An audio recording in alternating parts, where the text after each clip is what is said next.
Why James Drury didn't go to Doug McClure's funeral. James Drury was born on April 18, 1934, in New York City. Even though he was born in busy New York, James didn't stay there long as a kid. His family had strong connections to ranch life in Oregon. It was on his grandparents' ranch where young James learned to love the land, horses, and the tough outdoor life that would help him later in his most famous acting jobs. By the time he was a teenager, he was already living like a cowboy, becoming really good at riding horses and developing a real authenticity that would make him different from other actors when Hollywood noticed him. James's early school years showed he was interested in acting. After going to high school in Los Angeles, he went to New York University to study drama and get better at acting. He was serious about acting right from the start. He didn't just want to play a part, he wanted to really become the characters he played with depth, strong feelings, and honesty. This serious approach got him noticed early on and helped him get small parts in movies during the 1950s, including appearances in westerns and adventure movies that fit his natural skills perfectly.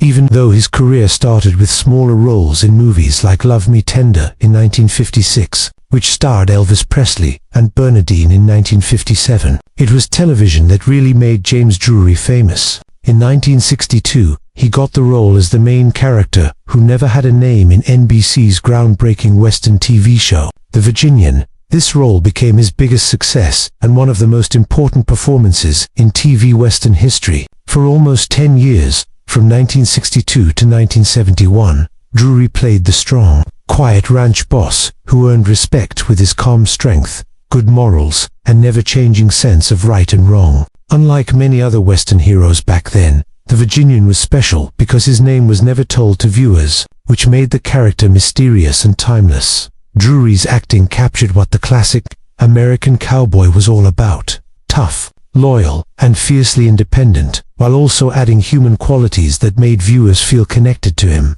The show itself was unique and revolutionary. The Virginian was one of the first TV shows to run for 90 minutes each week, basically making a full-length Western movie every single week. Drury had the energy and presence to handle this tough schedule, appearing in almost every single episode. His performance held the whole series together, and the show became a regular part of American TV that Western fans still love today. Working alongside talented actors like Doug McClure, Lee J. Cobb, and later Klug, Drury helped make The Virginian one of the longest-running westerns in TV history. His work on the show made him one of television's true cowboy legends. Drury kept acting in other TV shows and movies after The Virginian ended, but it was clear that his legacy was already set. He was proud of his place in TV history and became a beloved figure at Western film festivals all across the country. He often said that playing the Virginian was more than just an acting job. It was a responsibility, and he worked hard to make sure the character represented the values of honesty, fairness, and strength that audiences looked up to.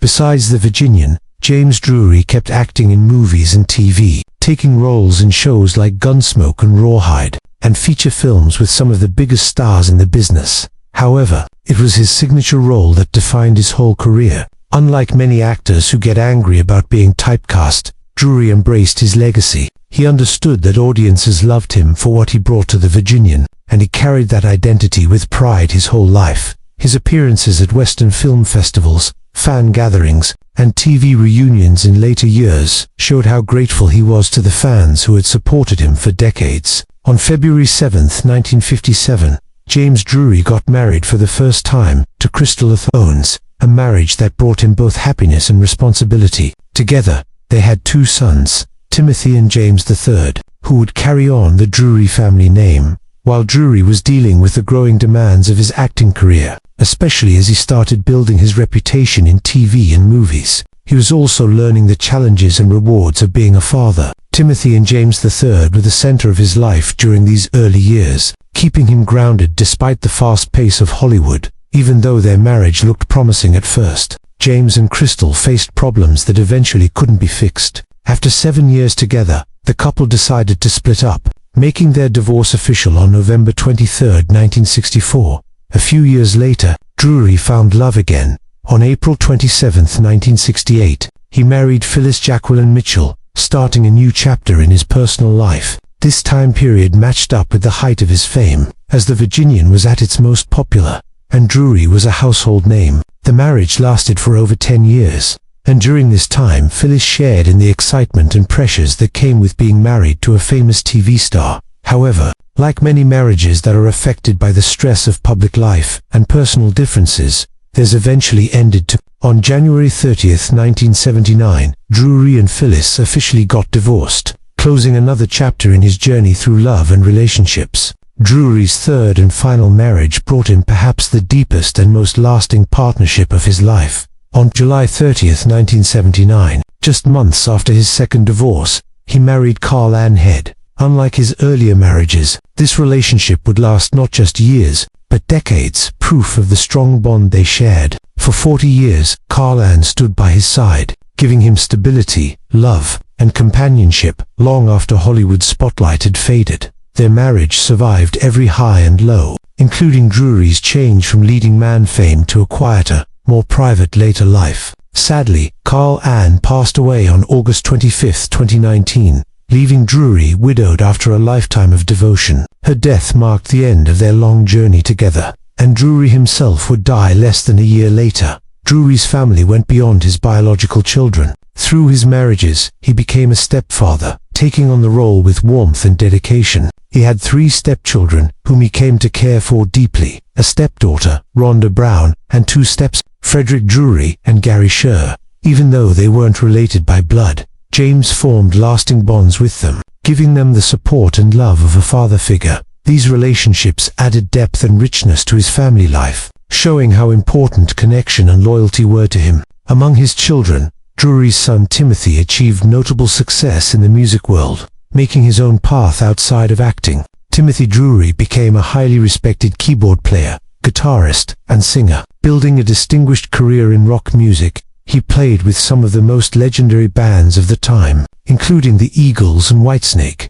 both of which are celebrated worldwide for their contributions to rock history. Timothy's accomplishments were a source of pride for James, a reminder that talent and artistry ran strong in the Drury family, even if it showed up in different ways. While James himself made his mark on screen, Timothy carried the family name into the music world, achieving recognition on his own and making sure that the Drury legacy extended beyond acting into another creative area. Through his marriages, children, and stepchildren, James Drury's personal life showed the complexity of a man who lived fully both in public and private. His family, in all its different forms, remained a central part of his story, weaving together a legacy of love, struggle, and accomplishment that lasted far beyond his Hollywood career. When James Drury, best remembered for his role as the stern yet fair main character in the long-running Western series The Virginian, was asked why he had not gone to the funeral of his longtime co-star and friend, Doug McClure, who played the easygoing Trampers, his answer was both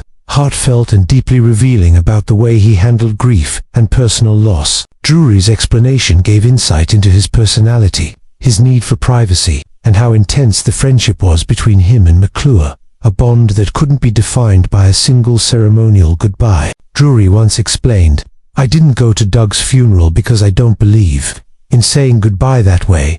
This statement showed his belief that funerals, while important for many people, weren't always the best place to express or deal with personal grief. He admitted that he found public mourning to be overwhelming and even strange compared to the way he chose to honor those he had loved and lost. For Drury, grief was something personal and sacred, not something to put on display in a crowded room filled with acquaintances, reporters, and Hollywood watchers. He preferred to hold on to his private memories rather than put himself through the spectacle that often came with the funerals of well-known actors. He went on to add, "I said my goodbyes to Doug in my own way, and I'll carry him with me for the rest of my life." This showed not that he didn't care, but the opposite, a lifelong commitment to keeping his friend's spirit alive. Their partnership on The Virginian had lasted nearly 10 years of television, with Drury's serious Virginian character balancing McClure's light-hearted Trampers. Off-camera, their friendship was similar to this dynamic. Drury admired McClure's humor, his ability to cheer up everyone around him,